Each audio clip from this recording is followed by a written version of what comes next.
G'day, welcome to Jag Tales. In this video I want to share with you the story of my 1967 2+2 E-Type. It's quite a unique car. I purchased it from the second owner in 1987. It was 20-year-old. It was pretty run down. He'd used it as a daily driver, and it was parked in his carport when he replaced his daily driver with a Chrysler Sigma. I won't say it was a barn find because I knew the car was there, but it's the closest thing to a barn find that I'll ever get. We moved to the Western Sydney in the early 70s, and he used to use it as a daily driver, and I used to drive past him and I watched this E-Type because at the time I had a 1964 S-Type Jaguar which I had partly restored, put a new motor in it and fixed the paintwork up on it, and that was my daily driver at the time. Anyway, as the years passed, the E-Type got left in his carport, and I got a bit of money in my pocket, so one day I was driving past and he was out the front, so I stopped and I had a chat to him and asked him did he want to sell it, and he did. So this is the story of this 1967 Series 1.5 2+2. So let's begin with the vehicle identification plate. As you can see, this car number is 1E50975BW. All the other numbers correspond with what's on the vehicle, so it's a matching numbers car, and when we check the heritage certificate, we can see that this car was built in June 1967. Where it gets very interesting is when I actually compared it to the production numbers. I'd just like to clarify what is commonly referred to as a Series 1.5 is the late model Series 1 car that were fitted with open headlights to meet the US regulations. Now the headlight scoops and the trim are quite different to the Series 2.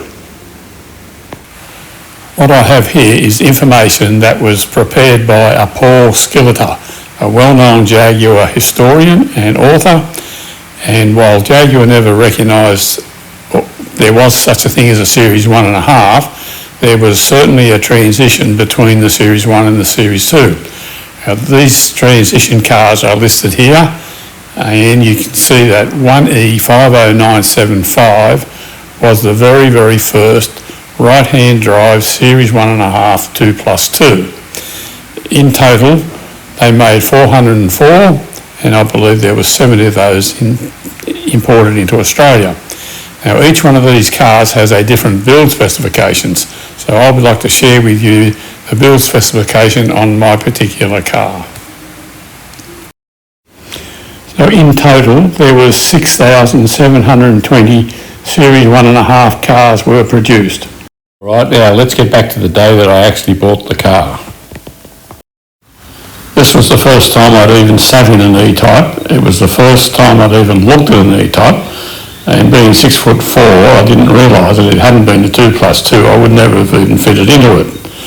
The short trip home, which was less than a kilometre, I'd already made up my mind that I was going to do a ground-up restoration on this car. So once it was parked on the driveway, I was able to give it a closer inspection, and there was obviously some accident damage on the front of it and rear of it. The paint was crow's foot. They'd painted over enamel with acrylic lacquer, and the interior was pretty rough. So the work basically started straight away to strip the car to a shell and started doing the rebuilding job. Little did I realise that this restoration project was going to take the next 5 years. When we got the car dismantled, there was a small amount of rust in it, mainly in the front footwells and under the battery bracket, but I was quite good at doing rust repairs, and I fabricated the original panel. There was rust around the rolled lip that held the door seal on the back of the car, which I had to refabricate, and then the rest of the bodywork was basically repairing the panel damage which hadn't been repaired properly from when the car had been hit in the front and hit in the back. The preparation of the body to get it ready for painting involved stripping all the paint back to a bare metal on the exterior of the body using a combination of paint stripper and sandblasted. I sandblasted it completely underneath the bonnet. The interior of the car was washed down with wax and grease remover, and that removed all the glue and residue of the foam rubber that was stuck to it. I decided to use 2-pack paint on the car. On the bare metal I used an etch primer followed by a 2-pack primer, and that provided a really stable base.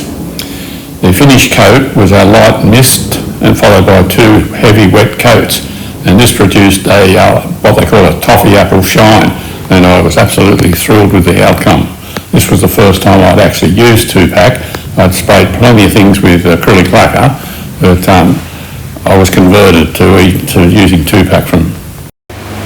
Once the painting was finished, it was time to put the car back together again. I'd sent all the small components away to be re-cadmium coated. I'd put stainless steel works plugs in the motor and new front and rear main seals, and cleaned it all up and painted it and made it look nice and pretty. I'd also replaced all the front suspension bushes at the same time. The car itself had only done 73,000 miles from new and was mechanically sound. The next challenge was the upholstery. I decided to tackle this myself, and I enrolled in an evening course and learned how to do motor trimming. Every piece of trim on the inside of the car was redone. All the seats were redone in leather, and all the vinyl, I was able to match the vinyl exactly, and I was able to do the entire vinyl of the inside of the car. This is now an older restoration. It's over 30 years old, so I'll just give you a look at the interior.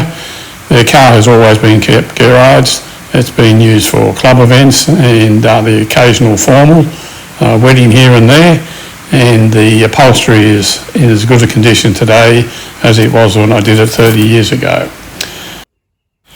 All the carpet in the car was replaced with exactly the original over the transmission hump and all the floors, although I do have the original rubber mats that came with the car on both the driver and passenger side. In the rear luggage compartment, I was able to replace all the vinyl on the tailgate and the floor, and the rubber inserts into the slide rails was all replaced with exactly the same thing. I'm fortunate enough to have the original handbook for the E-Type, although it doesn't have anything in it about automatic transmissions. It does have an illustration of the toolkit, and I was super fortunate that when I bought the car it came with an original toolkit. I made myself up a wooden wrench, and I used a dead blow hammer for removing the knock-ons. I would also like to show you that the spare tyre is one of the original Michelin's. It's almost 60-year-old. It still holds air. I hope I never have to use it, so I always carry a tin of Finileak with me. And of course, owning the classic car wouldn't be complete without a full set of workshop manuals. I took this photo fairly recently. I know the heritage certificate says that the car was dark blue, and there would be people out there that say that it's now no longer original. But I think the car looks stunning, and I'm not slightly disappointed. Some other information that I got from the second owner was that the original purchaser was an Australian who was living in London at the time, and he purchased it from a dealer. We didn't find out who the dealer was, although we did find out who distributed the car.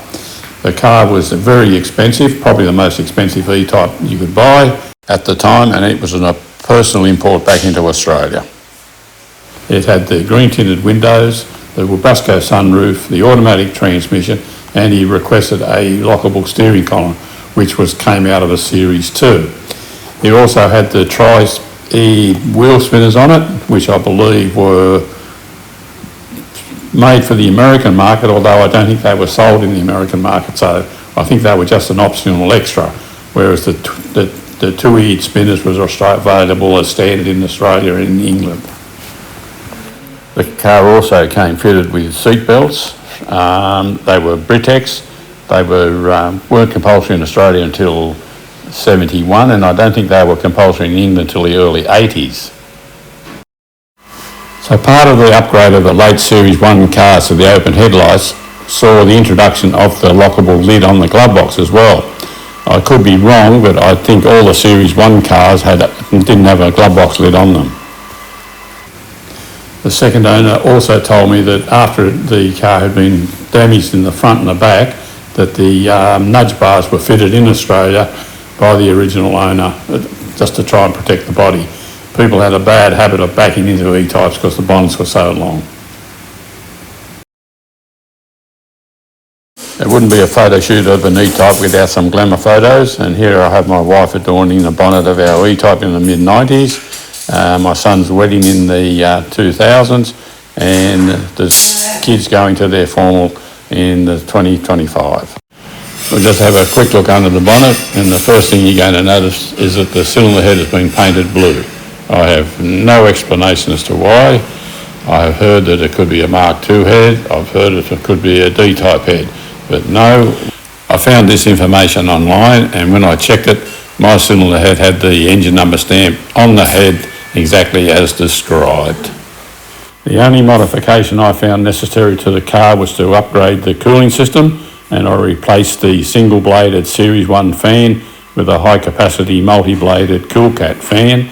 I relocated the pressure cap from the top of the header tank onto an expansion tank, which, if I remember correctly, came out of an old Range Rover, and I used the Thomson thermostatic switch to control a relay to operate the fan. You can see from this photograph I haven't polished any of the cam covers or the bells on the carburetors. That was not how they left the factory. I keep it all nice and clean, and it's all in natural aluminium, just the way it was built.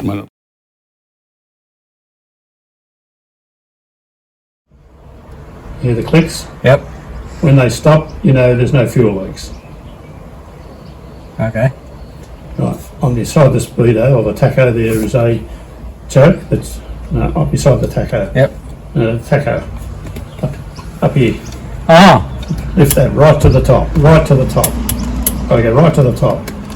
Okay. Hold it up and you got to press the buttons. Start it. The button's beside the key. This one here. Yep.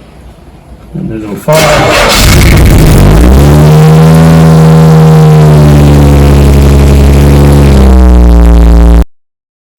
Borg-Warner Type 35 automatic transmissions were only ever introduced into the E-types in this 2+2 models.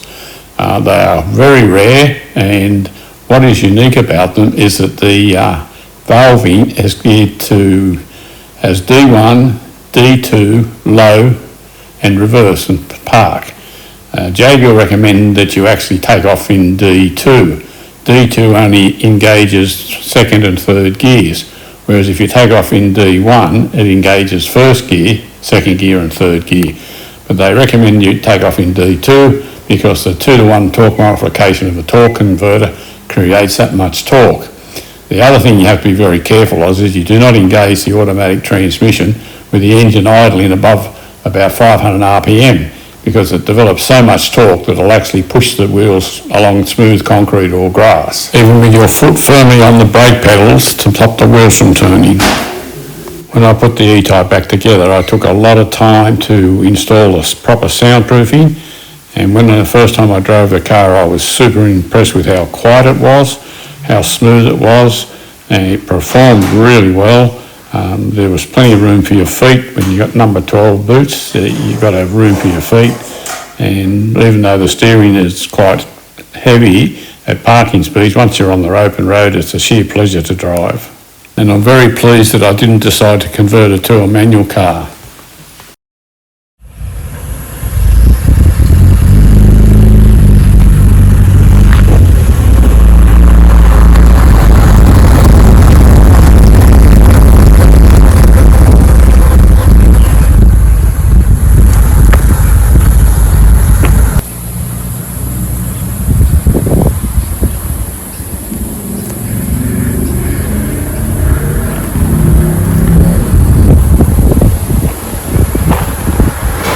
This is a gathering of the E-types from our club, and we came together to celebrate the 60th anniversary of the E-type, and we gathered at a vineyard at Bathurst. I hope you like this video. If you do, give me a thumbs up and subscribe, and thank you for